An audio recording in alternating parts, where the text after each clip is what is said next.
Hello students, आज हम start कर रहे हैं atomic structure and this is part 1 of this chapter.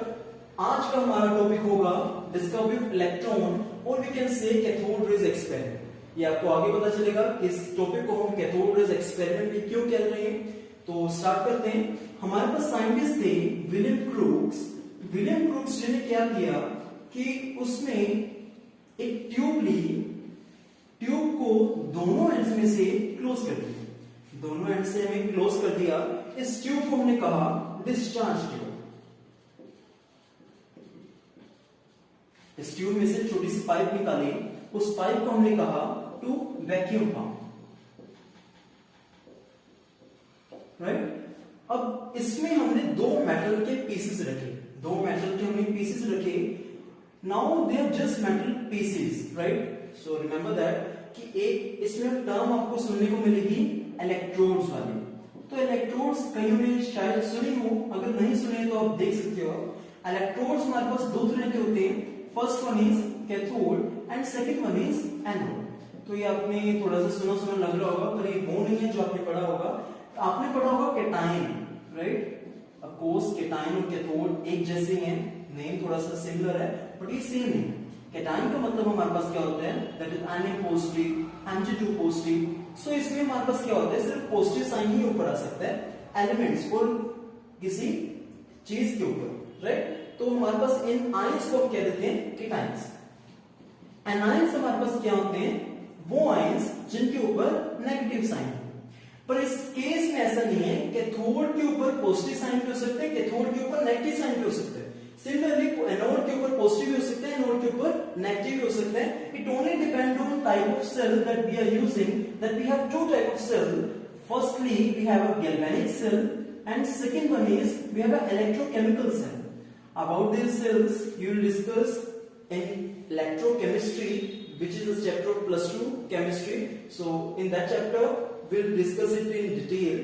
So till that आपको सिर्फ इतना पता होना चाहिए कि हमारे पास दो तरह के सेल होते हैं, galvanic cell and electrochemical cell.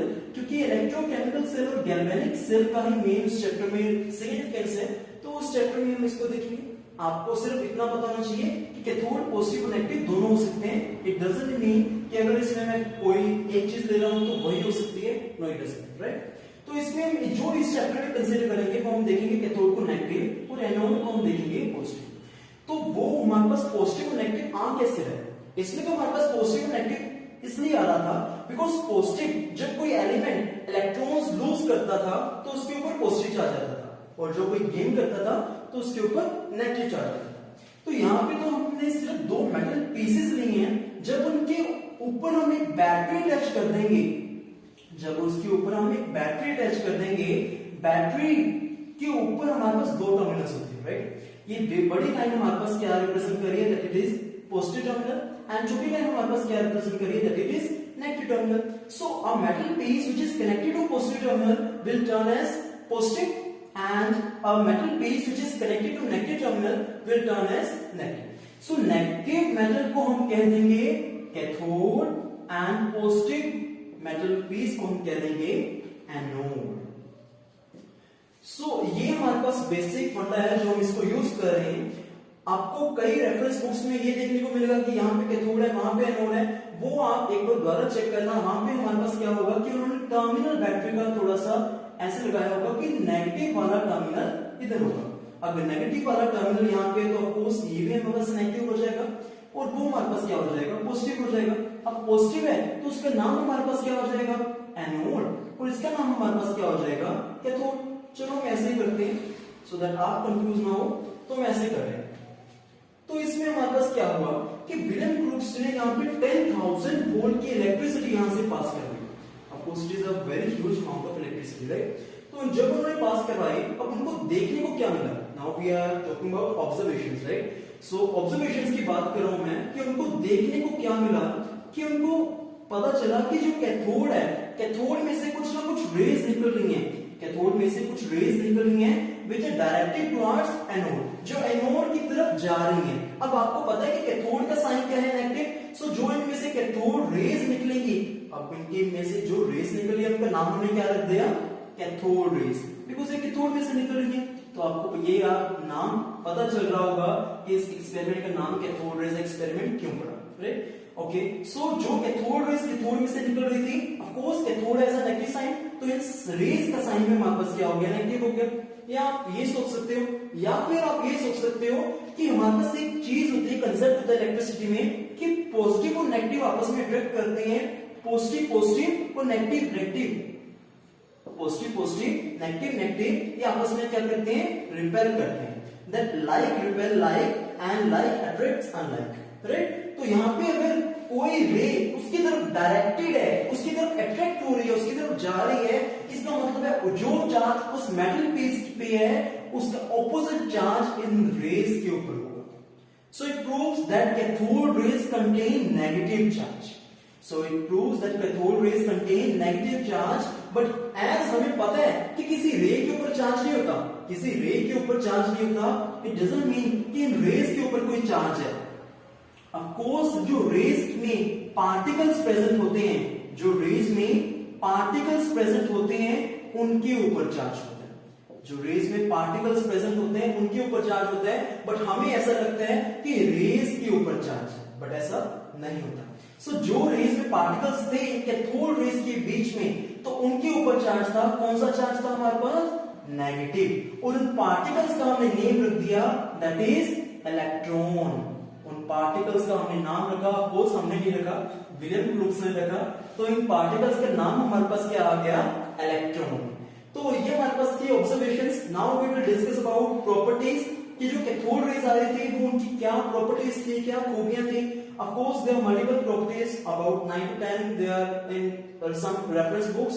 If you prefer any reference book, otherwise आप कंसेप्ट की तरफ जाएं। कंसेप्ट अगर आपको क्लियर है तो आपको हर चीज, of course, आप मोटिव, अगर मैं यहाँ पे अपना मोटिव लिखूं तो मोटिव एक ही होगा, that concept is power. Because अगर आपके कंसेप्ट क्लियर है तो कोई मर्जी आपके पास न्यूमेरिकल, आपके पास कोई प्रॉब्लम कुछ भी आ जाए, आप इजीली उसको टैकल कर सकते हो, that if your concepts are that much strong. So इसमें हम देखेंगे प्रॉपर्टीज कि कैथोड रेज की क्या प्रॉपर्टीज थी, एंड सेकेंडली हम देखेंगे कंक्लूजन्स कि इस पूरे एक्सपेरिमेंट का हमारे पास क्या कंक्लूजन निकला। तो पहले अगर प्रॉपर्टीज की बात करूं तो फर्स्ट प्रॉपर्टी मेरे पास क्या थी कि कैथोड रेज स्ट्रेट लाइन में मूव कर रही थी। कैथोड रेज जो थी वो स्ट्रेट लाइन में मूव कर रही थी। Of course this is also property that they are moving in straight line, and second property that हम इसी को लिख देंगे that the charge is negative. Of course it is also property. And if we talk about third property we can say that they show penetrating effect. Now, if some people don't know the meaning of penetrating, तो अभी मैं बताता हूँ penetrating का मतलब क्या होता है। फॉर एग्जाम्पल हमारे पास एक वुडन क्लॉक है, वुडन क्लॉक के सामने हमने एक बुलेट फायर कर दी, बुलेट फायर, अब जो बुलेट हमने फायर की है वो बुलेट क्या होगी, वो इस वुडन क्लॉक के आर पार हो जाएगी, इसके बीच में से ही निकल जाएगी। तो वही मतलब है पेनिट्रेटिंग का कि जब हमने ये कैथोड रेज देखी, मान लीजिए इसके सामने में हमने कोई ऑब्जेक्ट रखा, तो हमें क्या देखने को मिला कि जो कैथोड रेज थी वो इस ऑब्जेक्ट में से आर पार हो गई, मींस पेनिट्रेट होगी। That's why cathode rays are showing us penetrating effect. Alright, तो प्रॉपर्टीज ऑफ कोर्स मैं उम्मीद करता हूं आपको क्लियर होंगी। तो ऐसी हमारे पास काफी प्रॉपर्टीज हैं, आप इनको देख सकते हो। देन उसके पास हमारे पास आता है कंक्लूजन कि हमारे पास इस पूरे एक्सपेरिमेंट का क्या कंक्लूजन निकला, हमें क्या कंक्लूड किया। तो कंक्लूजन में हमने पहले कंक्लूजन तो यही था कि ऑफ कोर्स जो पार्टिकल्स रेज में प्रेजेंट है, that is negatively charge particles, उनका हमने नेम रखा electron, because electron, proton, they are fundamental particle of atoms, तो इनको जानना जरूरी है। इस वजह से हमारा पहला topic he discovery of electron है, राइट? तो हमने उनका नाम क्या रखा, इलेक्ट्रॉन। एंड सेकंड प्रॉपर्टी हमारे पास, second of course it is not a property, it was a conclusion.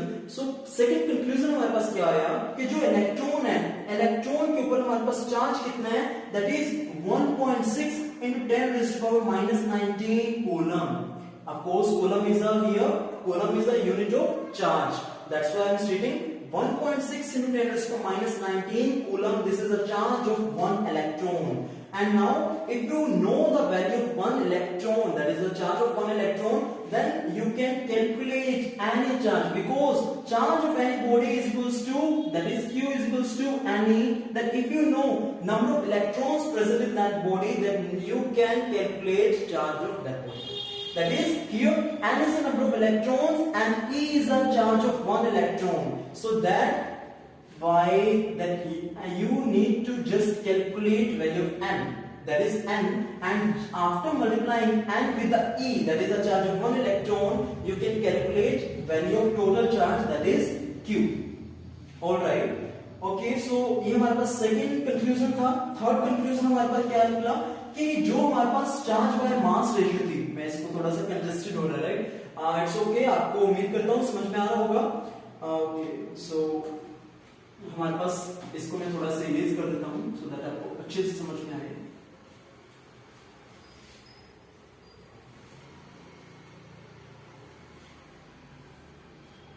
Alright, so second conclusion हमने देख लिया कि उस चार्ज हमारे पास कितना था 1.6 into 10⁻⁻19 कूलम.